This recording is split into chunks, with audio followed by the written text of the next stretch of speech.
The metal door slid open with a soft hiss. Commander HFY walked into the small white room, his forearms carrying different devices. His silver scales caught the bright lights overhead as he moved toward the table in the center. The room smelled of cleaning chemicals and fear. Across from the empty chair sat Trooper Keshmer. The young alien soldier looked broken. His purple shell was cracked in several places, and thick bandages covered his left shoulder. His large compound eyes moved quickly around the room, never staying in one place for long. His hands shook slightly as they rested on the metal table.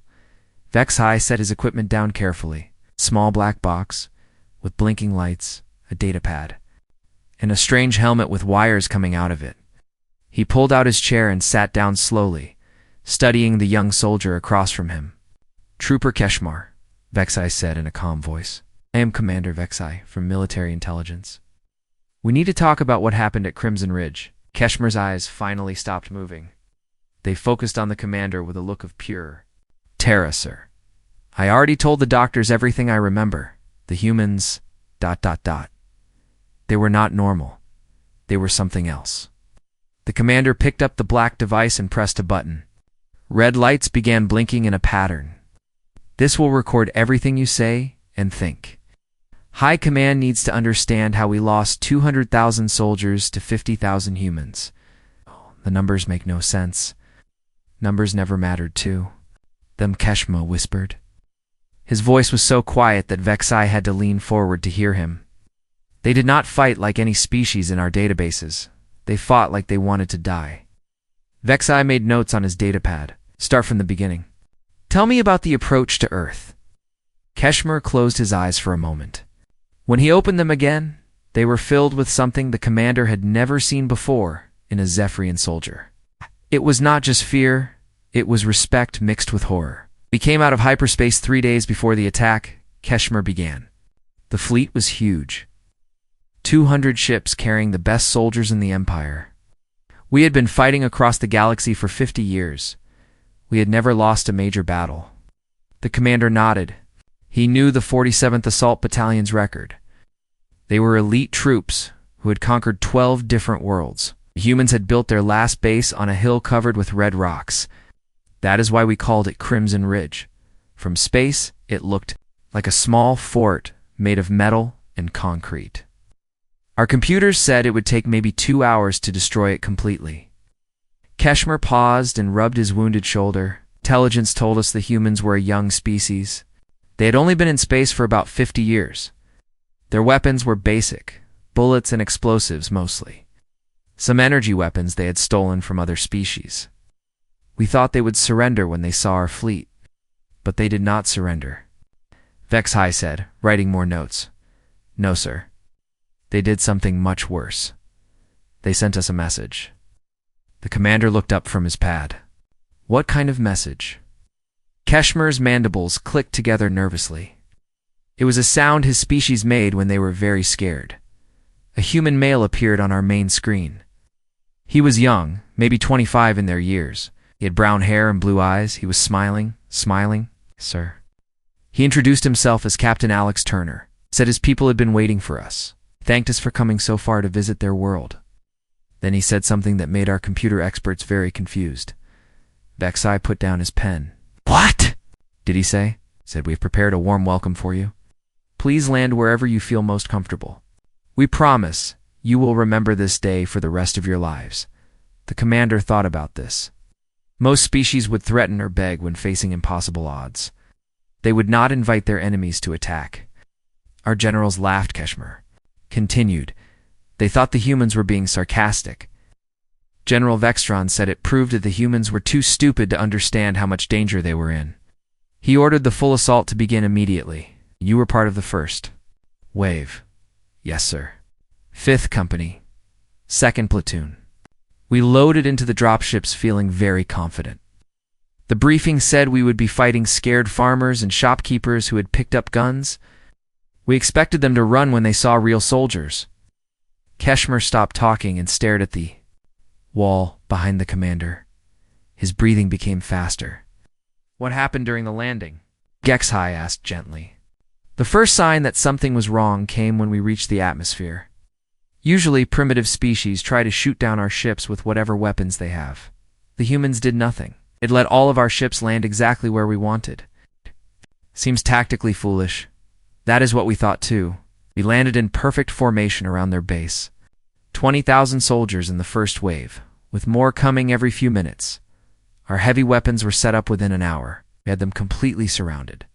The young soldiers' hands began shaking more violently. Then Captain Turner sent another message. This time he was not alone. There were other humans with him. Men and women of all ages. Some looked like soldiers, but others looked like regular people. A woman with gray hair who might have been a teacher. A man with dirty hands who looked like he fixed machines for a living. What did they say? Turner spoke for all of them. He said, "Thank you for getting into position so quickly. Now we can begin." Then the screen went dark. Svexy felt a cold feeling in his stomach. Begin what? We found out 30 seconds later. Every piece of metal, every rock, every small hill around our landing zones exploded at the same time.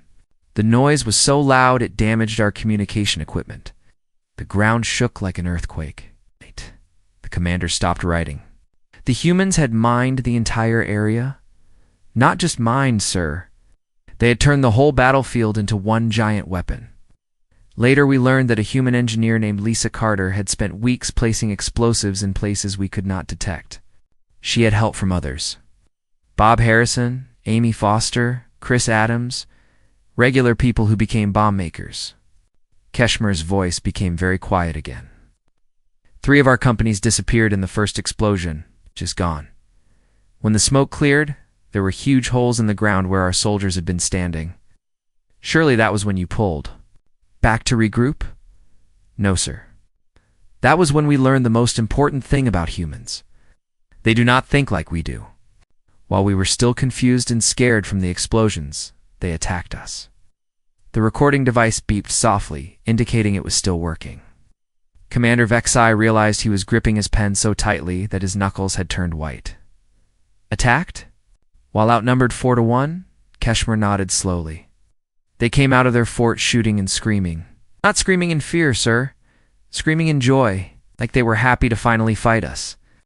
Commander Vexai set down his pen and looked directly at Keshmer. You said they were screaming in joy. Explain that. The young soldier's compound eyes reflected the bright lights as he remembered. Sir, in all our battles across the galaxy, we had learned to read enemy behavior. While species show fear when they are losing, they try to retreat or hide. Some get angry and fight harder. But humans did something we had never seen before. Keshmer paused and touched his bandaged shoulder. Again, they got excited, like this was the best day of their lives. The first human I saw up close was a male named Jake Murphy. He had brown hair and green eyes. He looked maybe 30 years old. What made him different? He was running toward our position while bleeding from his left arm. The arm was badly hurt, maybe broken, but he was laughing. Actually laughing as he shot at us with a rifle in his right hand. Vexai made more notes. Was he in shock? Sometimes wounded soldiers act strangely. No, sir. He was thinking clearly. When my squad leader, Sergeant Hexstar, shouted at him to surrender, Murphy stopped running and smiled even bigger. Hexstar demanded to know why he was laughing when he was about to die. The commander waited while Keshmer gathered his thoughts. Murphy pointed back toward the human fort and said, "Because you have not met my friends yet." Then he threw something small and round at our feet. A grenade? Yes, sir. But not a normal one. It was made from parts of our own equipment mixed with human technology. The explosion was much stronger than it should have been. Hexstar lost both his legs. Murphy kept laughing even while the grenade hurt him too. Vexai felt his stomach turn cold. What happened to Murphy? He died a few minutes later. Before he died, he was still smiling. He looked at me and said, "Tell your friends that humans do not quit." Then he closed his eyes. The recording device continued blinking as Keshmer went on with his story. Murphy's friends turned out to be a group of human engineers led by a female named Lisa Carter. She had red hair and was maybe 40 years old. She looked like a school teacher, not a soldier. What did she do? Carter and her team had spent weeks before our arrival, turning the entire battlefield into a trap. Every piece of broken concrete, Every metal pipe, every pile of rocks, had explosives hidden inside. When Murphy threw his grenade, it was a signal. Keshmer's hands began shaking. Again. The second wave of explosions was much worse than the first. Carter had somehow connected everything together with wires and radio signals. When she pressed a button, the whole area around us started exploding in a pattern. A pattern? Yes, sir. It's not random explosions. She made them go off in a way that pushed our soldiers toward the center, where the biggest bombs were waiting. Our tactical computers could not understand what was happening because no species had ever done anything like this before. The commander looked at his data pad. How many soldiers did you lose in these explosions? 7 full companies disappeared in the second wave. But that was not the worst part. The worst part was what happened while we were still confused and scared. Keshmer stood up from his chair and walked to the wall. He pressed his forehead against the cold metal. The humans charged us. All of them. Not just the soldiers, but everyone in their fort? Men, women, old people, young people. They came running through the smoke and fire like they were racing to get somewhere fun. That makes no tactical sense. Nothing they did made sense, sir. While our soldiers were trying to find cover and regroup, the humans split into small teams and attacked us from every direction at once. They moved fast and worked together like they had practiced this many times. Keshmer turned around to face the commander again. I saw a human female named Kate Williams. She was tall with black hair and looked maybe 25 years old. She carried an old rifle that should have been in a museum. What was special about her? She could disappear. Not really disappear, but she moved so quietly and hid so well that our sensors could not track her. She would shoot one of our officers, then vanish before we could find her. A few minutes later, she would appear somewhere completely different and shoot another officer. The young soldier sat back down, but he did not stop looking around the room nervously. Our squad tried to hunt her down. We had 8 soldiers with advanced tracking equipment. We should have been able to find one human female easily. But you? Could not? She found us first. Williams appeared behind us and shot 4 of my squad mates before we even knew she was there. Her old rifle somehow made holes in our armor that our best weapons could barely scratch. Vexai wrote more notes. How is that possible? We found out later that humans had been studying pieces of our equipment that they captured in earlier battles. They learned how our armor worked, then changed their bullets to go through it. A human named Danny Rodriguez told me this while he was bandaging my wounds. A human medic helped you? Yes, sir, was another thing we could not understand. Rodriguez was trying to save wounded humans and fight us at the same time. He would shoot at our soldiers, then immediately help injured people, then go back. 2 shooting at us. Keshmer rubbed his temples like his head hurt. Rodriguez was maybe 30 years old, with black hair and brown eyes. He carried medical supplies and weapons. While he was fixing my shoulder, he kept talking to me. He said humans had been preparing for this battle for months. Every person in their fort had a job. Some were fighters, some were bomb makers, some were medics. But all of them were ready to die to protect their world. The commander set down his pen. Did Rodriguez explain why they were so willing to die? Said something that confused me. Said we are not fighting to live. We are fighting so that the idea of humanity will survive. Even if we all die today, other humans will remember what we did here. That memory will make them stronger. Keshmer's voice became very quiet. Then Rodriguez finished bandaging my wound and picked up his rifle again. He looked at me and said, I hope you live through this, alien friend. Someone needs to tell your people what happened here. Then he ran back into the battle. Did you see him again? Yes, sir. Rodriguez died saving a human child who had gotten separated from the others. He used his own body to protect her from an explosion. Even while he was dying, he was still trying to help someone else. The recording device beeped twice, indicating the memory storage was half full. Commander Vexai realized they had been talking for over an hour. Trooper Keshmer, I need you to tell me about the human commander. Our intelligence reports mentioned someone named Alex Turner. The young soldier's whole body went rigid when he heard that name. Sir Turner was not. Like the other humans, he was something worse. Commander Vexai leaned forward in his chair. Tell me about Captain Turner. What made him different from the other humans? Keshmer began breathing faster. His purple shell seemed to get darker as he remembered. Sir Turner was everywhere. At once, that should not be possible. But I saw it with my own eyes. When the battle started, he was on the left side of their fort, giving orders. 5 minutes later, he was on the right side helping move wounded soldiers. Then he appeared in the center, fighting alongside his troops.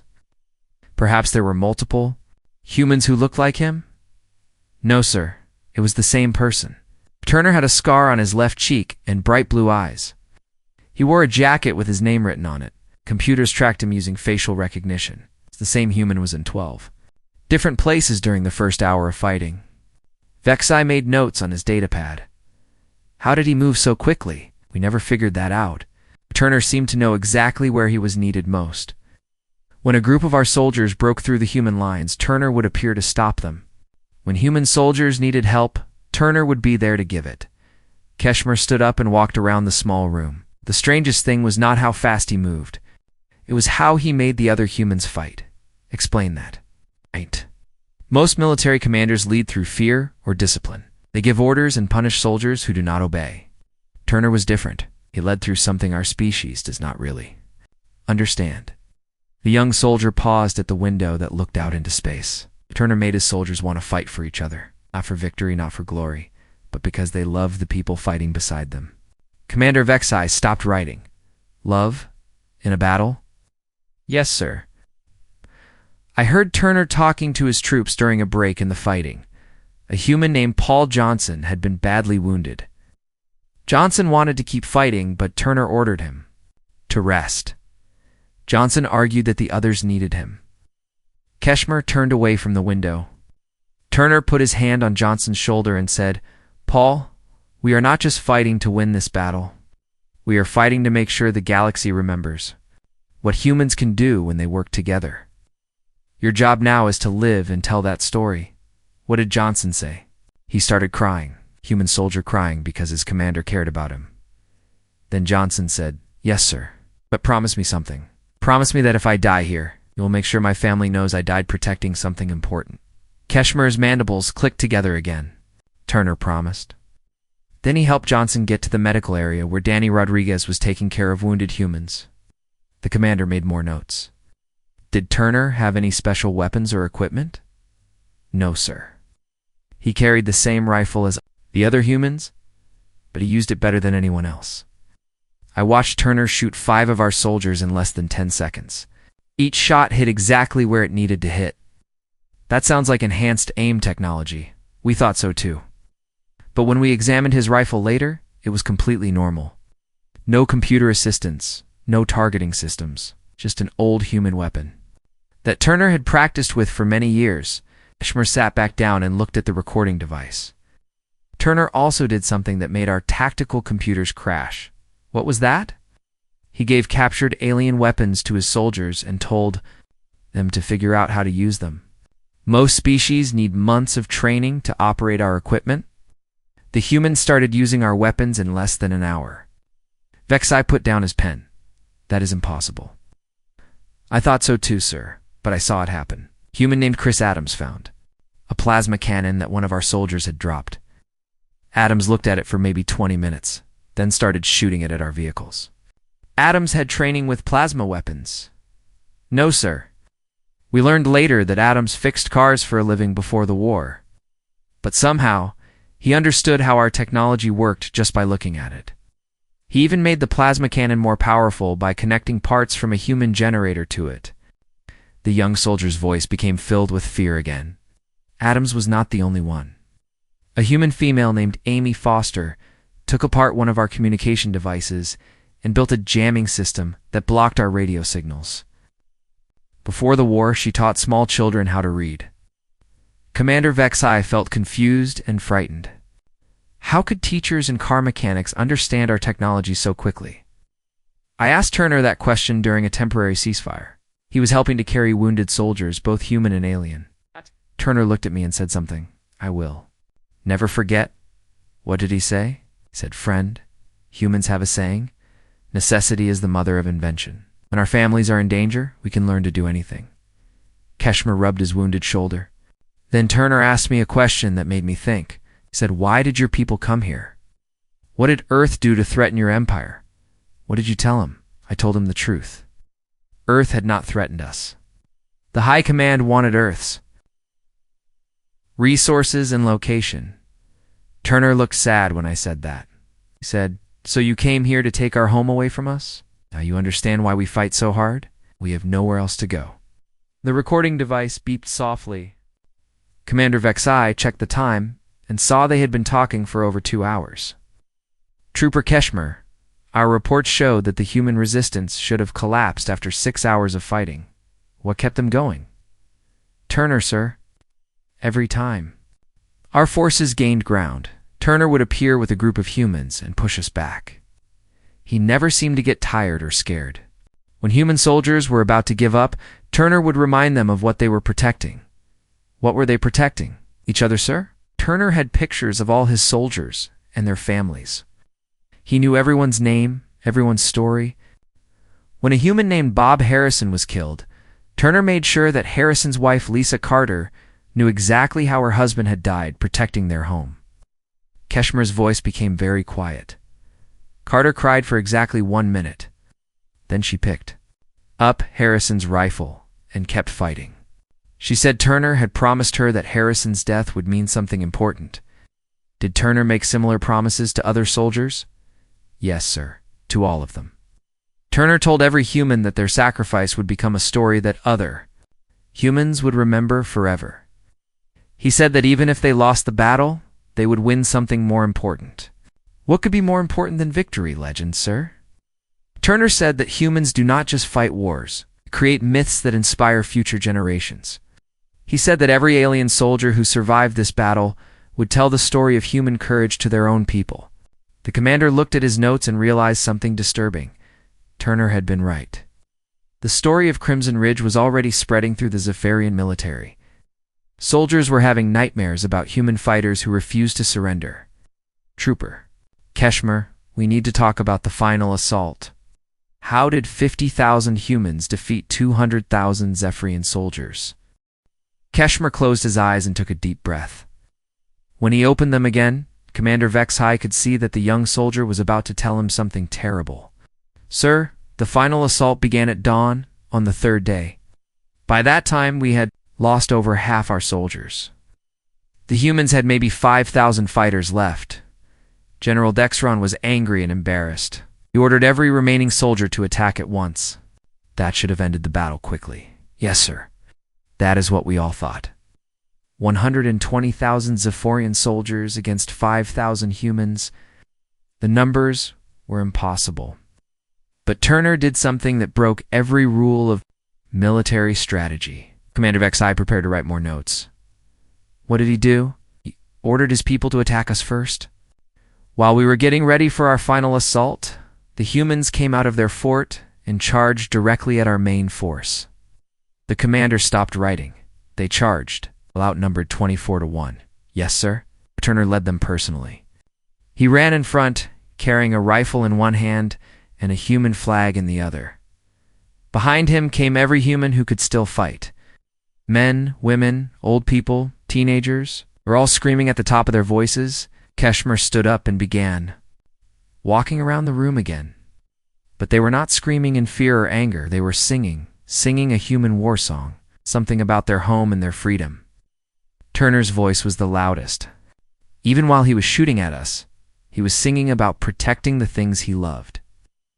The young soldier stopped at the window and pressed his face against the glass. The song made our soldiers afraid. We had never heard anything like it. Music in the middle of battle, joy in the middle of death.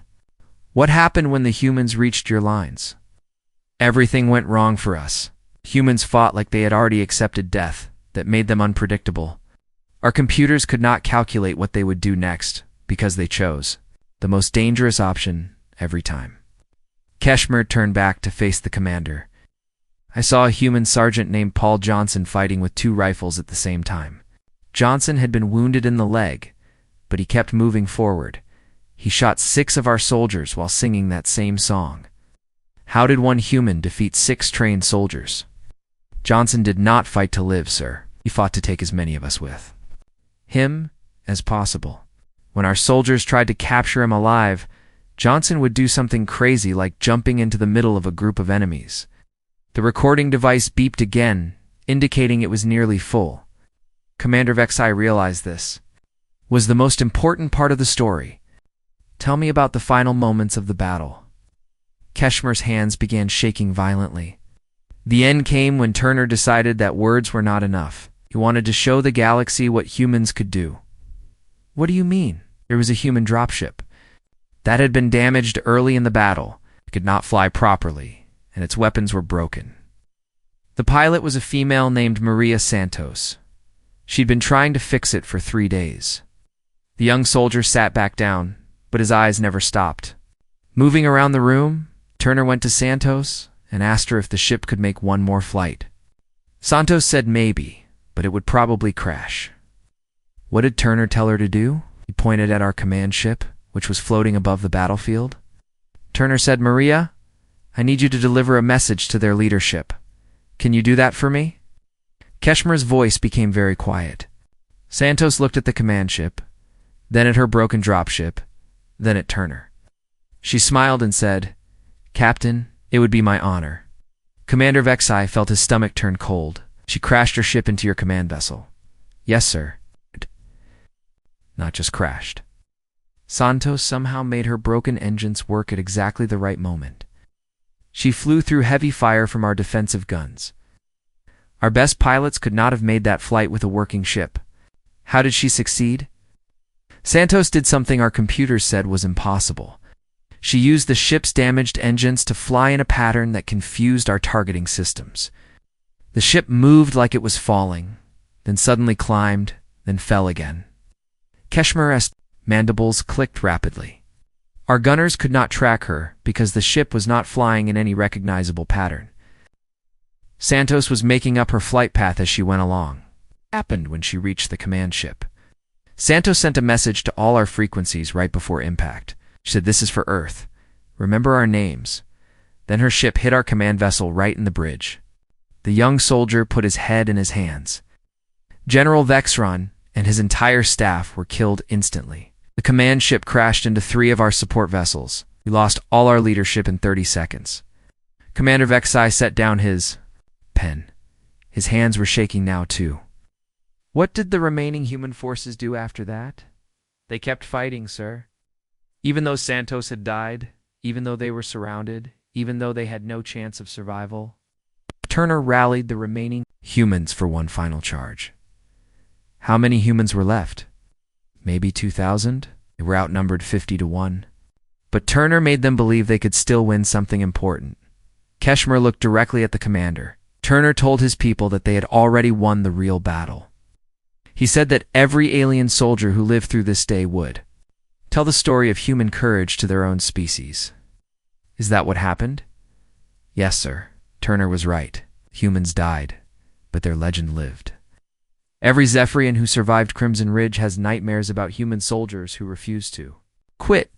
The recording device gave a long beep and stopped blinking. The memory storage was full. Trooper Keshmer, what happened to Captain Turner? He died last, sir. Turner kept fighting until every other human was gone. When I found him, he was sitting against a broken wall, holding a picture of his soldiers. Keshmer's voice broke. Turner looked at me and said, tell your people what you saw here. Tell them that humans do not surrender. Tell them that some things are worth dying for. What did you say to him? I promised I would tell the story. Then Turner smiled and closed his eyes. He died holding that picture of his friends. Commander Vexai sat in silence for several minutes. Finally, he asked, what do you think this means for the Empire? Keshmer stood up and walked to the door. Sir, I think it means we should pray that there are no more worlds like Earth, because if there are, if they have people like Turner and Santos and Johnson and all the others, then the galaxy will never be safe for conquerors again. Door slid open, and guards came to take Keshmer back to his cell. As he was leaving, the young soldier turned back to the commander. Sir, the humans won something at Crimson Ridge. They won immortality. Every time someone tells this story, those humans live again. It might be more powerful than any weapon we have. The door closed, leaving Commander Vex High alone with his notes and a recording device full of nightmares. Outside the window, the stars looked different somehow, less friendly, as if somewhere among them, other humans might be waiting with their songs and their courage and their terrible, beautiful refusal to give up. The commander began writing his report to High Command, knowing that it would change everything. The galaxy had learned what happened when someone tried to take away a human's home. The lesson was written in the blood of 200,000 Zephyrian soldiers and the legend of 50,000 human heroes.